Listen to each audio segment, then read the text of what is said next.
എന്തോ അത് അവിടെ ഒരു സ്ഥലത്തിട്ട് വെള്ളം കളയണം മമ്മി. നമ്മളുടെ കൊച്ചിടല്ലോ നമ്മുടെ കൊച്ച്. ഹായ് പറയേ, ഹായ് പറയേ.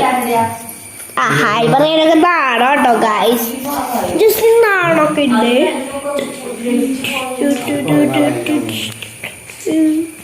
എത്ര കൊല്ലായി മമ്മി? നമ്മുടെ ഇതാണ് എന്റെ ചേട്ടൻ. ഹായ് പറഞ്ഞേ ഗായ്സ്. നമ്മളെന്ന് ചെയ്യാൻ പോകുന്നതാണ് സ്പീഡ് റണ്ണർ മെഷീൻ ഫോക്കസ്. ഇവിടെ ഫ്രൂട്ട്സ് എല്ലാം അതൊക്കെ കുടിച്ചോണ്ടിരിക്കാത്ത രണ്ടുപേരും എനിക്ക് കിട്ടിയതായിരുന്നു. ഇതൊക്കെ ഇങ്ങനെ എടുക്കുക.